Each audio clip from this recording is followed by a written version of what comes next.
The following is a presentation of the Mat Talk Podcast Network.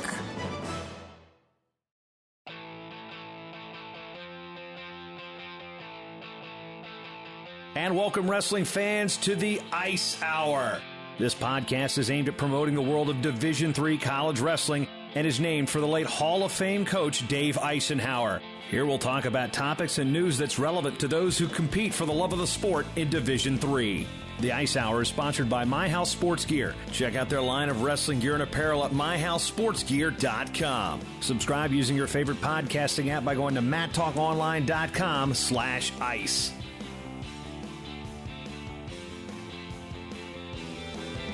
Episode 13 of the ICE Hour D3 Wrestling Podcast. Jason Bryant here with you always, and we've got I expect a festive show here today as one of the most talked about topics in college wrestling, not just Division III wrestling, but college wrestling in general, has been the alignment or lack thereof in Division III. On our call today is Bryan Anderson, the head wrestling coach at Wabash College in Crawfordsville, Indiana. Bryan Brunk, the head wrestling coach at Messiah out in Pennsylvania. And Tony Valek, assistant wrestling coach at Augsburg here in Minnesota, about 12 minutes from where I sit. And first we're going to start with Coach Anderson. And just give us a little bit, at least in your perspective, the time frame and the backstory about how the regionals came to pass and why things should be changed according to many of the coaches' opinions here. Well, Jason, I think a lot of the coaches in the country right now are viewing what didn't get passed. Everybody expected. We've been in the regional system now for 4 years, and everybody expected and everybody was told that after year 4, changes would come, realignments would be coming, and things like that. I think our wrestling committee, they were kind of ran in circles by our championship committee. And when I say that, in 2015, the wrestling committee requested additional reps to the championship committee, so all 6 regions were represented. The answer from that championship committee was no. Later to say yes, but not until September 1st of 2017. So a delay there. 2016 April, they proposed alignment to the championship committee. Too many changes, the championship committee said they didn't have any coaches' feedback. So our wrestling committee goes and gets the feedback from our coaches and re-proposed a new format. And the interesting stuff is people are looking at there's corruption, there's people pulling strings behind the screens because, during that week, that the championship committee had time to look it over, make their decisions. J.P. Williams, who's kind of our voice for championships in D3, he started getting a lot of negative feedback. So there's a lot of leaked information, a lot of people going behind the scenes to, put their feedback in. And so it's really turned into a mess. It's a lot of corruptions looked upon on what's going on in D3 wrestling. The proposal they put down was very more fair and balanced than the current system that we're using. And so people are upset about that. I've never, in my 15 years of being a college wrestling coach in Division III, heard this many coaches up in arms and coming together. And, so it's really disappointing for our sport and for the kids that work so hard to get to the championships every year. Now, before we get into the discussion about the alleged corruption here, just give some backstory on how Division III's qualification process works. It used to be based on historical data. Those of you who are fans of NCAA Division I wrestling know that process where the number of qualifiers was based on a 5-year rolling average of wrestlers in the round of 12. Division III also was based on historical data. And this is where you would see conferences, say like the New England Conference with 19 teams, would only get, say, 13 qualifiers, whereas larger, more successful conferences, say like the Iowa Conference, as many revere as the Big Ten of Division III wrestling, would always get a lot more bids. So that's how the process used to be. And then, again, 4 years ago, as Coach Anderson alluded to, they went to a regional model, and that is 6 regions, 18 qualifiers per weight class. So the first thing that was happened is a number of qualifiers was bumped by 10 to 180 to get a nice even 18-man bracket. So then we'd have 3 wrestlers per weight from each particular region. So that's how that changed. And then we get into what Coach Anderson was talking about regarding the regional alignments. Now, Coach Brunk, in your situation, you've been in regions that we've seen teams move around in the last 4-year cycle, but not wholesale changes. What's your opinion here on the regionalization aspect of it, the fairness of it, and how it impacts not just your program, but programs just out there in that East Coast where there's a big chunk of the Division III membership? Sure. Yeah. Well, we've been in the regional system. We've been blessed to have a lot of success at Messiah. So, in the last 3 years, we've finished twice in the trophies with a third place finish. 2 years, not last year, but the year before, and then last year we had a second place finish. So we've had some success in it, but we've had some success maybe despite the regional system. So right now the regions, or for the past 4 years, the regions have been about 18 teams deep out here in the East. We have three Eastern regions that were around 18 teams. The Western regions were all smaller, and specifically the West Regional had listed 12 teams, although for the past 2 or 3 years, Maranatha Baptist Bible has not even had a team, but they somehow maintained a spot in the listing of regionals to make it look like there was 12 teams there. So instead there were 11, but the NCAA Championships Committee, each of the past 2 years, set a precedent. I was told by people who represent the NCAA that it was not a policy, but it was an attempt to maintain some level of balance in number. And in the last 2 years, they've shifted teams in each of the Eastern regionals out as far as the Midwest Regional. And so what we were told at the time is they were going to do everything they could to keep regions at a maximum number of 18 teams. And then this year, for some reason, when they decided to not go with the recommendation from the wrestling committee, the NCAA wrestling committee for Division III, they decided not to go with that recommendation. They also decided to stop the precedented procedure of shifting teams to keep teams below the number of 18. So as it stands, the regional alignment that was published, a little over a week ago, told us that there are going to be 19 teams in the Northeast, the East, and the Mideast region, while there are going to be only 11 teams in the West region, 15 teams in the Central region, and 17 teams in the Midwest region.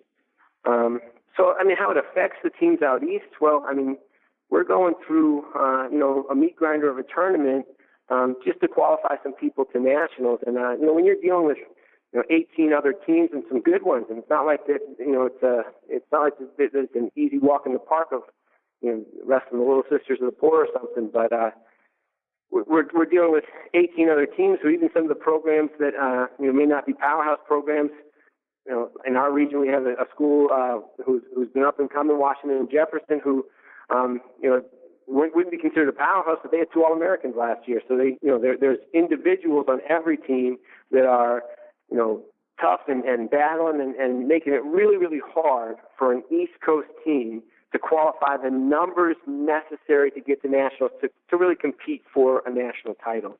While in the West region last year there was a weight class that had seven people in the weight class, and the top three went to the nationals. When I showed the regional alignment to my athletic director, who doesn't, he didn't know a bunch about the power structure of all the different teams in Division III wrestling, but he could look at this piece of paper where there's 19 teams on the right-hand side of the paper, and all the way to the left-hand side of the paper there's a list of 12 teams, one of which doesn't even have wrestling anymore.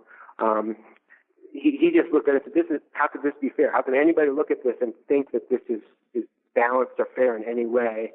And even, to what the NCAA says are some of their ideology of access to championships and things like that. So it definitely negatively affects teams out East. We're going through a tougher tournament 2 weeks before the Nationals to get guys qualified out there. Now, Tony, a lot of the fingers are being pointed to the West region and Augsburg specifically. So from where you sit, as far as access to championships, Augsburg won a national title and Hershey with, bringing a lot of people through the West region. What's your perspective on all this? And do you have a different angle or attitude on how Augsburg is seeing this regional alignment situation? Yeah, for us, we're just trying to perform our best at the regional tournament and the national tournament. We do have some fewer teams currently, but I don't think it needs to be equal number of teams to have the easiest trip to the national tournament. If we wanted to look at number of All-Americans per regional or different ways of looking at quality, it's really the central region and the Midwest region who have had the toughest roads to the national championships. So I don't think it's necessarily only looking at number of teams. I think there's a balance there between obviously geography, quality, and number of teams. But, if the goal of the regional system is to send the best wrestlers to the national championships, I have a tough time seeing how an even number of teams accomplishes that. So I'll say, first of all, that some of that verbiage is just inaccurate. The Northeast region a couple of years ago was either first or second in All-Americans. Last year, we were second in All-Americans in the Mid-East region. To say that, the Central and the Midwest are the toughest, it's not statistically accurate. Secondly, I will say is we're not talking about just numerically making everything the exact same. We're talking about one region having 11 teams and one region having 19 teams. And the implication there, or the inference there, is that, the teams in the Mid-East or the East region aren't as tough, and that's why there's 19 of them. That's just not true. The teams in you look at the national rankings, you look at the number of All-Americans, you can look at any statistic you want, and that's even if we are going for that, which I agree with. I tend to agree with. We want the best kids at nationals, but not everybody agrees with that. But if we are looking at that, then those statistics quoted are just kind of washed over quickly. There just aren't accurate. And then the other thing I'll say is, if that is the aim, is to balance them in power, then how can anybody look at the West region right now and say that there's any semblance of balance of power? Because not only is it the smallest region, it is the weakest region by every standard measured. It is the weakest region by number of All-Americans in the regional system. It's the weakest region by ranked teams in the regional system. Even the teams that in the beginning of the regionals were more powerful at the time have fallen off. The power is going to wax and wane. It's going to come and go. But in the last 3 years, there have not been powerful teams in the West. So to make those statements about balancing power as a defense of some skewed system of 11 teams in the West region where there's 19 in the three Eastern regions, it's just not a fair representation of what is actually the case right now. I'm going to jump in with a couple notes here, and I'm talking with JP Williams and getting some research on this. The 12 minimum, 18 maximum, and Coach Brunk, you kind of alluded to this. This just kind of validates that point. It's never been written. It's not a criteria. It's an idea. It's more of a preference because the first year of this, there were only 11 teams in the West region. That's not true. There are 12 teams in the West region. I looked it up last night. Okay. Well, that's just the information I'm getting, and then. We're getting into the issue about power. To me, as a wrestling fan and looking at it, that's cyclical. Whereas we can have team years where, like in the Northeast, Roger Williams goes 21-1 in duels, or years where they're 5-11. So, I think the power argument really only centers around two teams that have been consistently in the top 10 for the last decade and a half. Of course, that's Wartburg and Augsburg. But my question now, I guess, for Tony is looking at how the regional aspects, the new teams are added. I'm looking just straight geography here. Nebraska Wesleyan, member of the Iowa Conference, the most Western team in Division III, with the exception of Pacific. And we're looking at maybe the line here between Concordia, Moorhead, and Lincoln, Nebraska. But would it make sense that when you're going to add teams that geography play, I think Nebraska Wesleyan probably should have been added to the West. How do we look at things like that and be like, how do we make sense of that?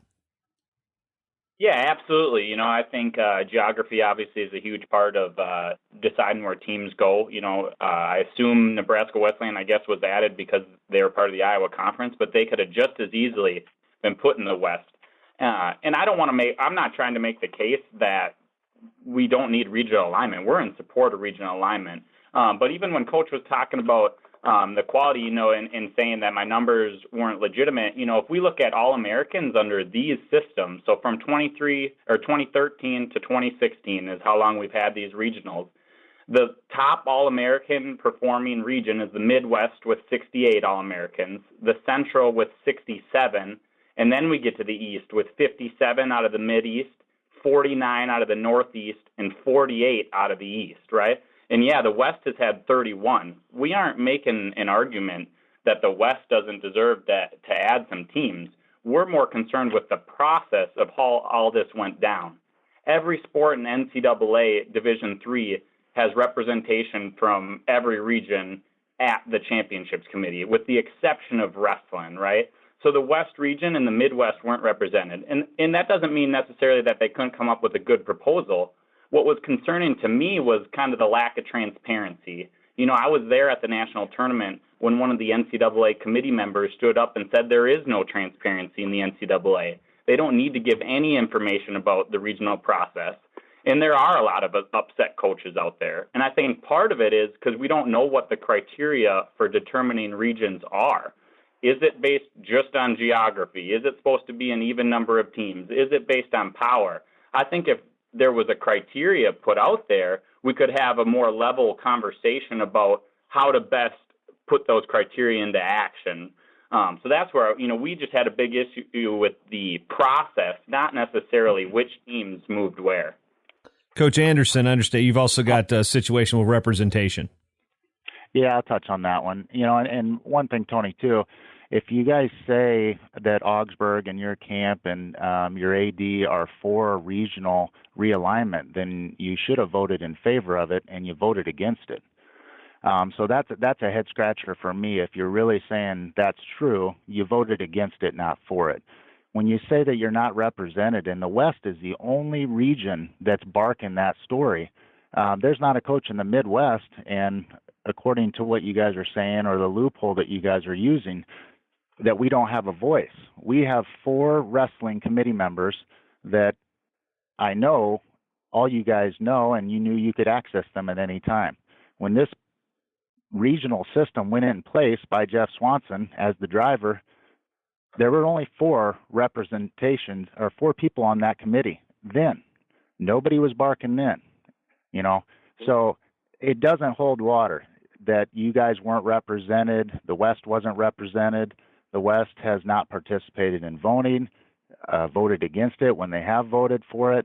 So it's tough to buy that. And, my question is how you look at this, or how Augsburg stands on this for the West, since you're on the call, is can you honestly look at what we're currently going into for the 2016-2017 season and say that this is best for D3 wrestling and it's a fair system? So again, no, I'm not making that argument that we don't need regional changes. We voted no to the proposal that was put forward, right? So that was one specific proposal. And even the survey, right? So there's a lot of flaws in how this survey went out, right? At the NWCA convention, one of the committee members quoted was saying that the WIAC commissioner wanted all the Wisconsin schools to stay together in one region, right? When that WIAC commissioner was contacted, he had never been asked about that question, and he wasn't in support. So I think there were just a lot of things that went down that skewed the results of that survey. And again, if we'd got that survey last year after the convention when we knew we were going into this regional alignment year, I think we could have got a lot of input. I think it was rushed and after the proposals were put in, and it was just used to try to validate what was being put forward. A one-question survey is a tough indicator of what the opinions of all of Division III wrestling coaches are. Let me jump in on this real quick, Bryan, is that this is in what Tony was saying, I did contact the commissioner of the WIAC, Gary Carter, and he actually did validate what Tony was saying, is that the WIAC never they did not have a stance on where the regional alignment fell with their wrestling program. So I just want to jump in with, I did confirm that was the case with the WIAC. So go ahead. Sure. And you were referring to the second survey, correct, Tony? Correct. Correct. Well, the first one stands pretty strong. I got that information from the NCAA, and out of the people that participated, and this was not after the fact, it wasn't proposed. The Wrestling Championship Committee, they had a week after we voted on this, after the NCAA convention in August, 107 voters, 70 were head coaches, 31 ADs, 6 conference commissioners, 73 voted in favor. That's 68.2%. So I feel like it was vetted, it was supported. Nearly 70% of our body voted in favor of a regional realignment. And that was well after we got this information in front of us at the convention. We had time to think about it. We had time to vote on it. You didn't have to be at the convention to put your 2 cents in on what is good for wrestling, whether it's a regional that wasn't represented by somebody on that committee, just like the Midwest is.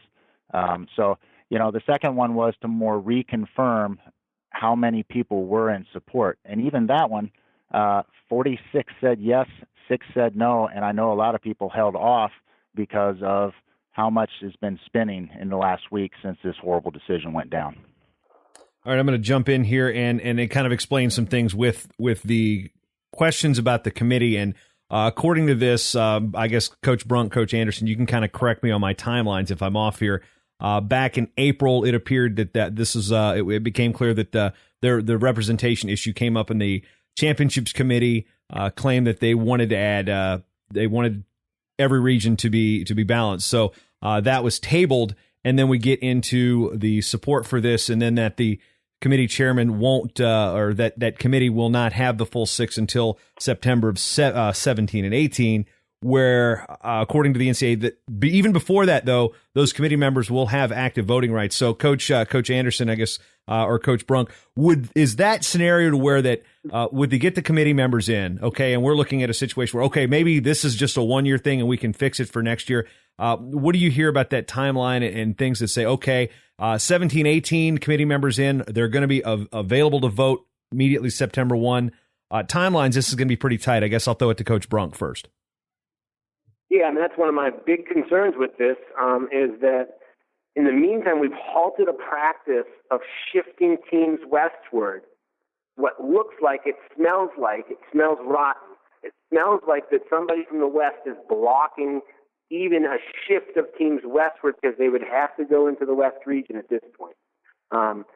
So when we blocked that or stopped that practice that we've carried out for the last couple of years to keep some semblance of balance, and then when we hear that, well, it's going to, we're going to appoint these committee members in September 1, 2017. The worry for me is that somebody did a good job of blocking things for 2 more years, so it won't be this year or next year. And I don't know that to be true, and I'm certainly hopeful that wouldn't be true, but that's what it seems like to me, and that's certainly one of the things I'm very worried about, is that somebody in the West blocks themselves 2 more years of imbalance, of something that is completely unjust and unfair. Now, as I asked JP Williams about some of these protocols and orders, the way it seems like is that those memberships will be available. Those committee members will be at least votable. So at least it looks like, in theory, that this could be voted on again next year. Again, I don't know the NCAA protocols on this because we've got committees. We got the wrestling committee, we got the championships committee, and just for those listening to understand, the championships committee consists of, I believe, 10 members. It involves administrators, coaches, and students representation, and at each level has its own.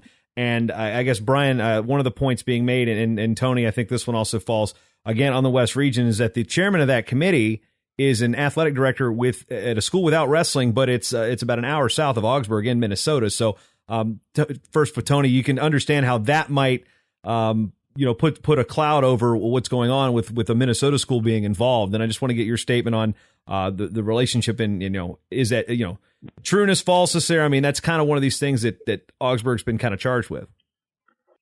Well, again, I don't think this is a D3 Championships Committee issue, right? If we're making the argument that one individual could impact the decision-making of the Division III Championships Committee that's making decisions on all sports and could sway them to make a decision that wouldn't be in favor of the best interest of Division III wrestling, that's a pretty bold claim to claim that committee has been influenced wrongfully. I think, again, it's more of an issue of the process and representation more than anything else. Can I ask them why have they halted the practice of the temporary fix that they've given us for the last 3 years has been to shift some teams over when we're adding so many teams out east that our regions get to 19 teams. Again, it's not a policy, but it has been a precedent set that every other year they're going to shift some teams over. Why in the world was that temporary fix not a realignment? It was not a set in stone that it would stay this way realignment, but a temporary fix to an imbalance. Why in the world was that halted this year? When I look at it, I think it's interesting. Again, there's a lot of claims coming at the West, right? The Central region added 2 new programs, which was already the strongest performing All-American region over the last 4 years, yet they moved 0 programs out of the Central region. So, again, I don't think they did just move a team in and move a team out. I don't think that was the practice they used. To me, it looked like teams were kind of picked specifically to move based on other things rather than just moving a team in. No, that's not true. That's not true. And we were told the last 3 years by the people from the Championships Committee that they were going to be trying to keep regions below a maximum of 18 teams and above a minimum of 12 teams. That's what we were told for the last 3 years. When they moved Wilkes into my region last year, they moved Ohio Northern out. It was because a team had added in the east or the northeast or whatever that moved the team there. Every time a team added, what we were told verbatim is that when a region goes over 18 because a team added, that we are going to shift in an attempt to keep regions below 18. And my question is, if that's the case, then why stop attempting? If it's something we were going to just try to do, then why did we stop trying this year? Because no matter what, it would have moved teams out to the West. Because if we just shift them to the Midwest this year, the Midwest is then going to go over 18 teams. And so some teams would have had to be shifted to the West region. And, I have not heard a good answer yet about why that practice was stopped. And it was not strategic. We want this team that would be realignment. And we were told all along for 4 years that there'll be no realignment for 4 years.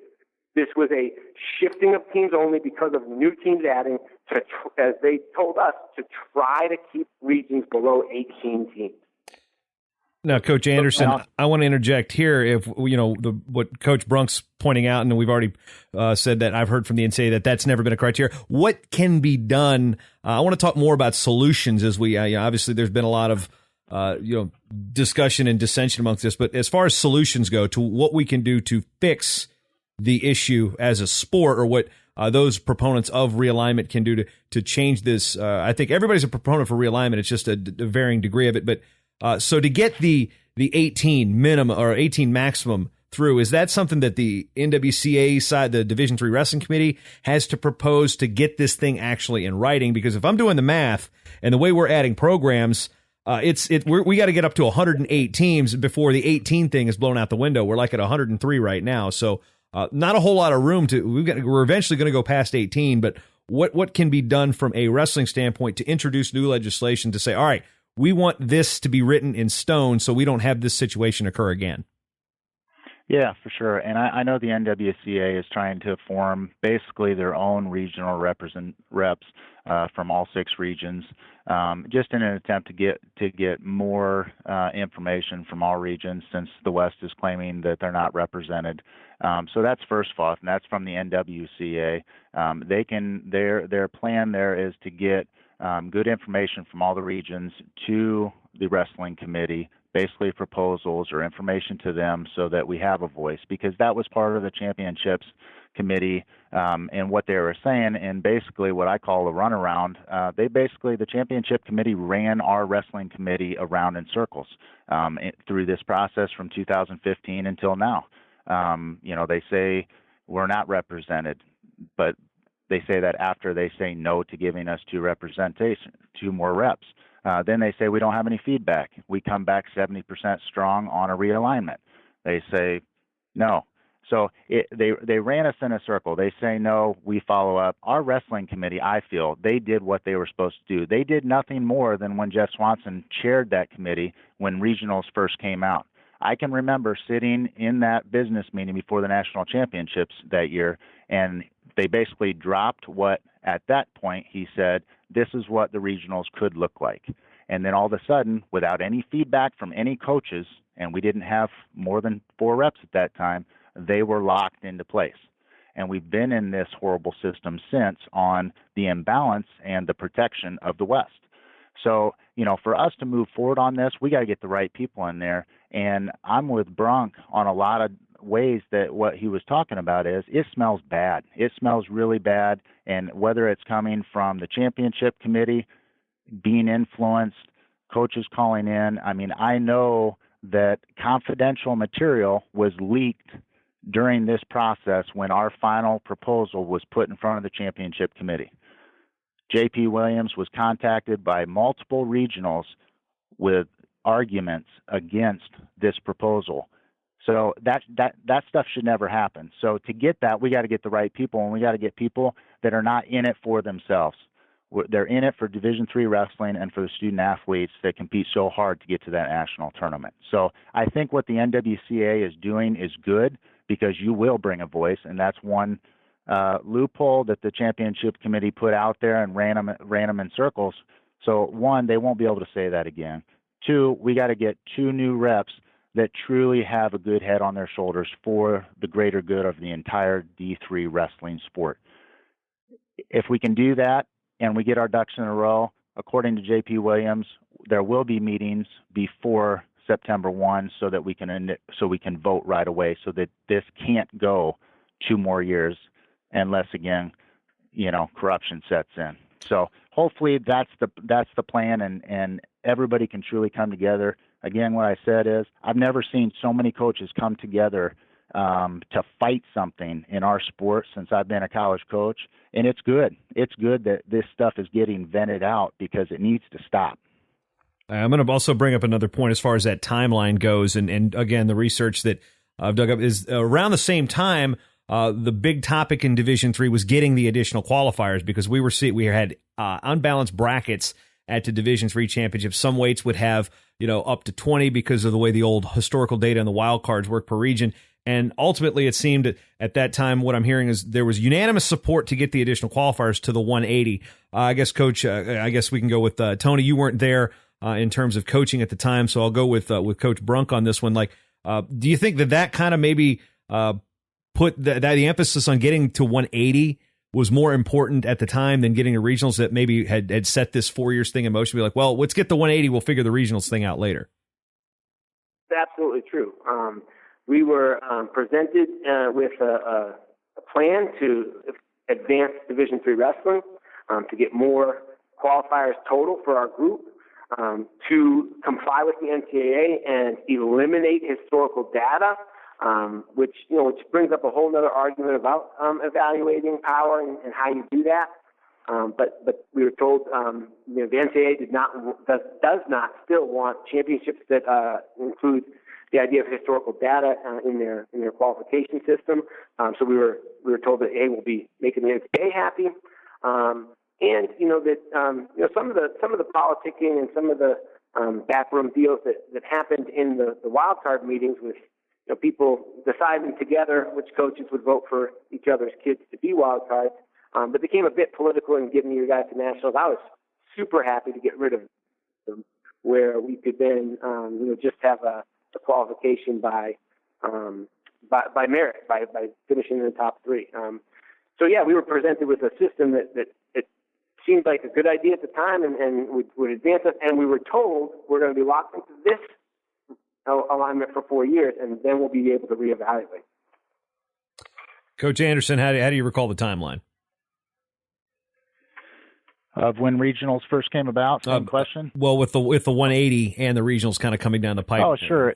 Yeah. I mean, sure. That was the drive. I mean, that was the carrot that was dangled in front of everybody. And I'm with Brunk too as well. I mean, those wild card meetings were brutal. The wild card meeting alone, and sometimes, and for one kid, if there's only one spot in that regional or that qualifier, I mean, it could take 2 hours to debate who gets that one spot. So sure, that was much better. But again, what I was referencing too is when we first went to this system, we didn't have coaches' feedback. We didn't have regional representation from all 6 regions. So to hear the runaround from the championship committee and the West saying they're not represented in this whole process that we're in right now, it's crazy to me, because we didn't have it when we first started this. So why do we need it now? We didn't have a voice the first time the teams were set into these regionals. We didn't have it this time, but we did. Ultimately, when they made the final proposal, we did have our feedback. We did have the information in front of us, and we did have a strong voice because we came in at almost 70% in favor. So, it's like a dirty game that we've been playing, but, for sure, I totally agree. 20 more kids in the national tournament, that's great. I hope the way D3 wrestling is growing, once we hit about 120, we should be to that point where we're going to get more qualifiers as well. But, I want to go back to, the shifting of teams. That's another, a pretty smelly situation, because we are the same way. In the last 2 years, 2015, 2016, new programs came in, teams shifted in all regionals except for the West. This year, championship committee, whether influenced or that's really their decision, only new teams came in. Where did they come in? They came into every single regional except for the West. Their proposal, 2 years running now, from our wrestling committee was to shift Wisconsin schools over to the West. It was blocked both years. So, coaches around the country are joking it's the Swanson force field, but maybe they're not too far off, because it's ironic that all 5 regionals can be affected every year. There's a change or a new program, except for the West, and it's the smallest, weakest regional in the country. Again, moving towards the discussion about the solutions. Tony, when you look at it coming wrestling through Augsburg, now coaching there, and then there's the discussion where, again, it's kind of hard to argue that logically it would make sense for the 3 UW schools that are in the other region to move over to the West just by sheer geography and join Platteville, Eau Claire, that are in that mix. And what is your solution to this? I mean, when we get through the red tape that is committees and such, what do you ultimately want to see, not just for you as a wrestling person, but for Augsburg to make to find a solution to our quandary here? Again, yeah, I haven't crunched a lot of numbers or looked at specific schools for moving it. Again, I've been more concerned, like I've been saying, about the process. I think once we have a representative who can voice, our opinions on the matter as well, as far as the West region goes, I think we can come up with a solution that, more than 68% will be an approval of. That's still a third of the country, basically, that wasn't in support of that, which is a lot more than just the West regional. So I think getting everyone represented and coming up with a solution and criteria. Again, I still think the big thing is communicating to all the coaching body what the criteria for determining regionals are. Are we doing numerical balance? Are we doing power? Are we doing geography? How do those things come into play when determining which schools to put in which region? Yeah, and I want to bring up the point that another thing that seems to be coming up, but again, with what we've learned about the WIAC, the Wisconsin Conference, is that they allegedly said, the word was that they wanted all their teams together. Again, I heard from the commissioner that they didn't. I haven't heard about the Iowa Conference, although information I'm getting is that conference is kind of back and forth. We're talking 5-4 in terms of votes of whether or not they all want to be together or should they split, because their conference championship is determined by duels. And Coach Brunk, I guess in your side of the country, you've got probably more teams that you see in your all sports conferences. I mean, what is the idea, from what you understand, of conference commissioners and such, that do we need to be together with our conference teams in qualifiers, or is that something that really doesn't matter anymore because we're at regionals? I could tell you my opinion, and I could tell you, like, the scuttlebutt that I hear, I believe that there are conferences that desire to be together, and I think that there are conferences that don't. And but I don't think that you can. I think that at some point the championship committee has to say, that this is too complicated to keep conferences together. Are we going to be balanced in any which way? Power, geography, number. Are we going to be balanced or not? And right now there are many conferences that are split up. The CCIW is split up. The OAC is split up. The MAC conference is split up. And those are all sport conferences. And yet I know that the New England schools really want to stay together, the NEWA, and that's not even an all-sport conference. It's a wrestling-only conference. But wrestling-only conferences, the Empire is split up. I don't know that you're going to make everybody happy there. I think that that there is some need for some transparency, and there is some need for spelling out some criteria. But I don't believe that you can account for conferences staying together if you're going to go to regionals. The regionals have nothing to do with the conference championship.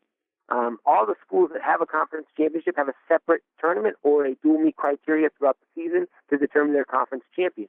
And then we go to regionals to get to nationals. It's a totally different thing at that point.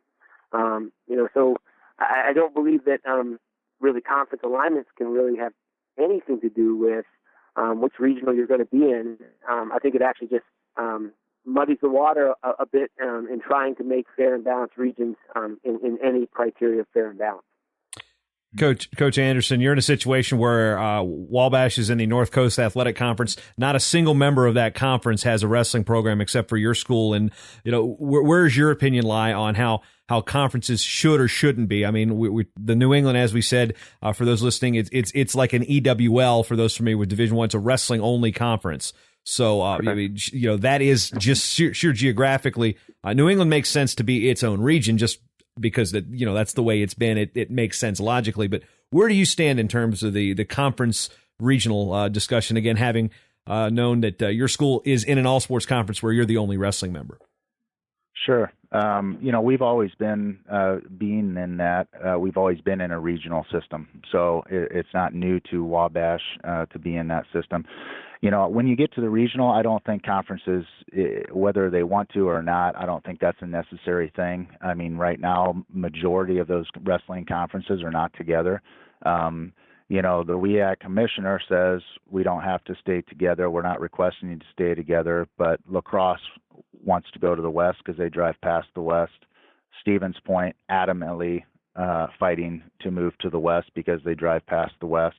So, when the NCAA or our wrestling committee proposed this proposal out at the convention, they did not use historical data. Our body was up there. They used geography to create competitive balance. So to balance not only the size of them, but to balance the competitiveness of each one. They did it to reduce travel costs of teams like lacrosse and Stevens Point driving past a region to get to another one. Missed class time. And then, of course, the biggest skewed number is access to championships on the sheet. So, no, I don't think it does. And just like Brunk said, most of those wrestling conferences, they're going to have that decided before that regional anyway. So at that point, now you're focused on getting to the national tournament, and the conference stuff has kind of been put to bed. Tony, kind of, it's illogical to think that the MIAC schools, the four of them, would be broken up by any means. But is there a clause like with what your experience has had with other sports, with regionals, that the schools, we've got Augsburg, Concordia, Moorhead, St. John's, and St. Olaf, all within the conference that have wrestling programs, even though the MIAC doesn't officially sponsor the sport anymore. What's the conference versus regional take, in your opinion, and how Augsburg's treated this in the past? Yeah, for me, I think they're totally different. I was part of the Great Lakes Regional when I was wrestling. And, we had teams from all over the country between Minnesota, Wisconsin, Illinois, and even Oregon. So, to me, I don't think they need to stick together. I think it makes it challenging to draw lines. So I think if you split the conferences up and just went with the regionals, you'd have a better shot at making everybody happy. No, let's stick with you right now. Let's look from a beneficial standpoint. We've heard the talk about what's good for Division III wrestling. Wisconsin Lacrosse is the host of this year's Division III championships. It's about 2.5 hours, depending on traffic, from the Twin Cities. From your standpoint as a wrestling coach, how much would it benefit Augsburg and the St. Olafs and the St. John's and the Concordias and the Pacifics to bring in a program like Wisconsin Lacrosse into the region to make it tougher? I mean, how much would the region benefit with 3 strong teams coming in? For me, again, I think we want our guys to go through a battle-tested region to get ready for the national tournament. You know, every individual tournament that you wrestle in during the year that's tough helps prepare you for the national tournament. At the same time, you know, obviously we don't want a region that's loaded with more All-American caliber wrestlers compared to some of the other regions. So that's where we just want to make sure that, you know, we're putting together regions that get the best wrestlers to the national championships, so that you can get the best teams to perform the best at the national tournament. Coach Anderson, we're, again, still trying to focus on the solutions here. The problem, perfect world, what happens? Which regional alignments or models have you seen? I know Andy Vogel's put out a couple that are geographically different that, you know, people look at and go, oh, that's cool, or oh, that's not cool. I mean, we get over, you say we get to those 120 teams. We're going to get to this battle again with realignment.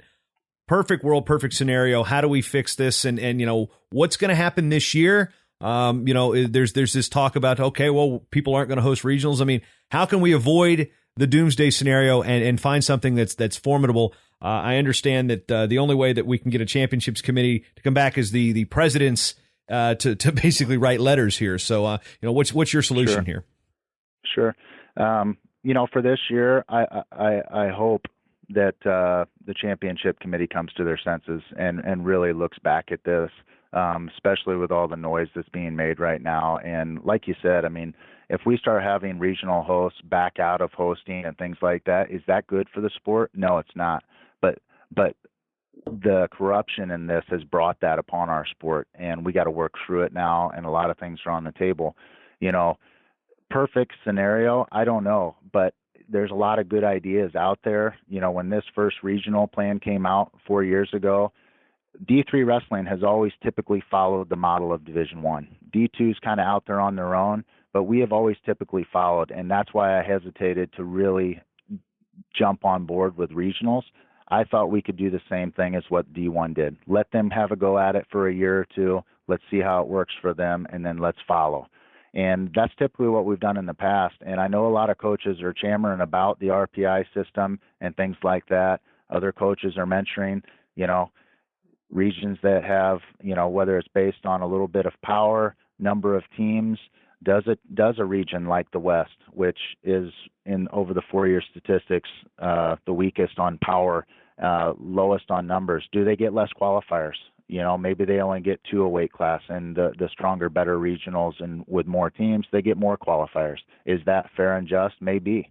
But I would like to look at the RPI system. I think it will work for D3. You know, when that was first being discussed, a lot of coaches were like, well, there's no way we can get out and touch everybody so that we can make that system work. I think any system that you put into play, just like when the regionals were put into play, good coaches are going to reach out and they're going to make sure that they hit all that competition before that regional competition goes. And I think if we went to an RPI system, it would do the same things. And I know we'd get the best wrestlers at the D3 tournament, which right now I don't believe that we are. Coach Brunk, same question here. Yeah, I would strongly support an RPI system because, you know, like, and actually, you know, I would support anything that just looks fair.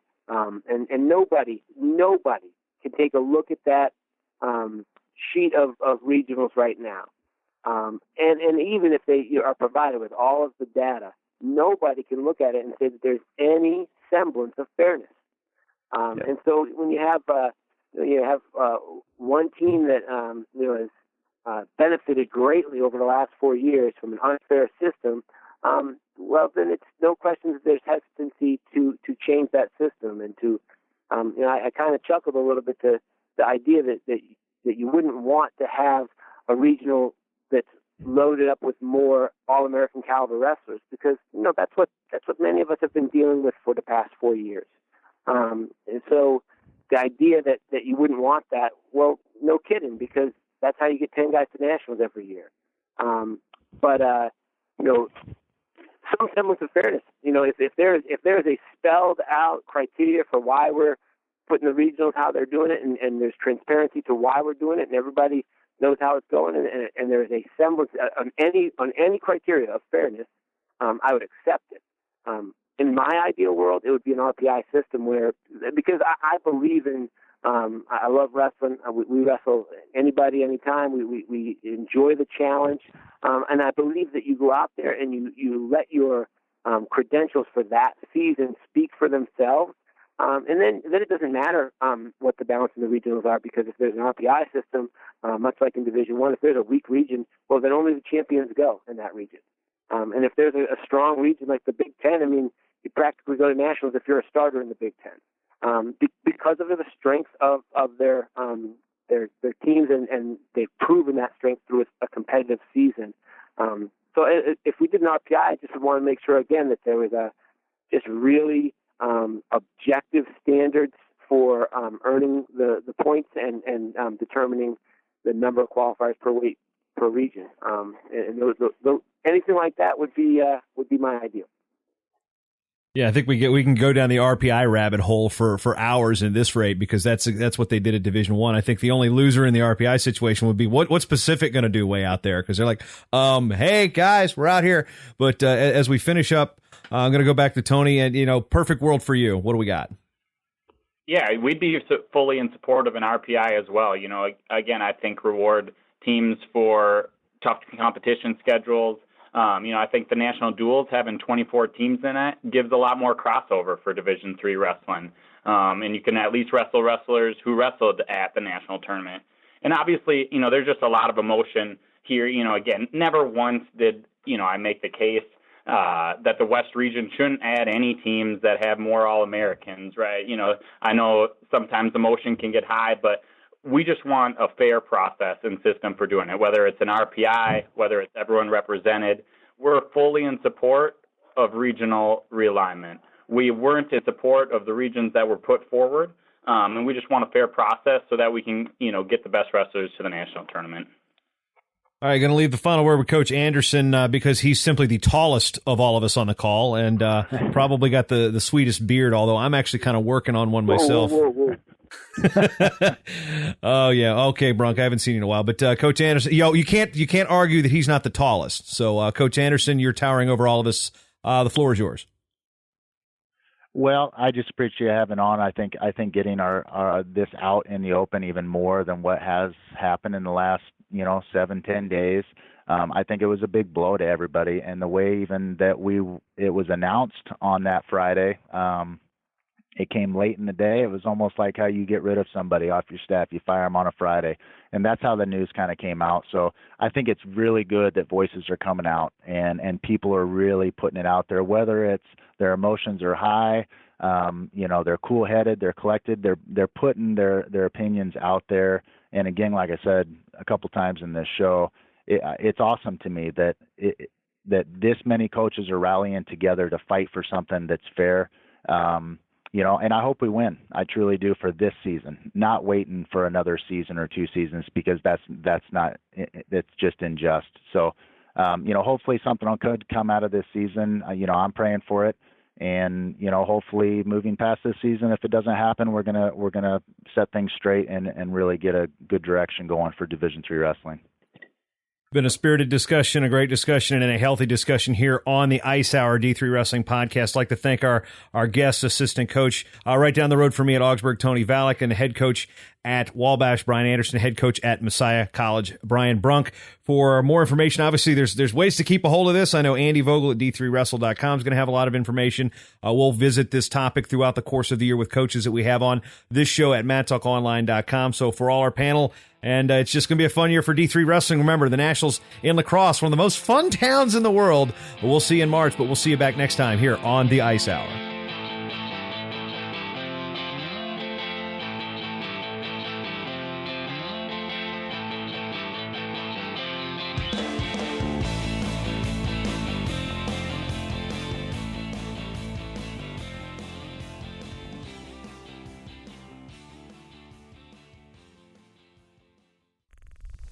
show is part of the Matt Talk Podcast Network. For more wrestling podcasts, head over to MattTalkOnline.com.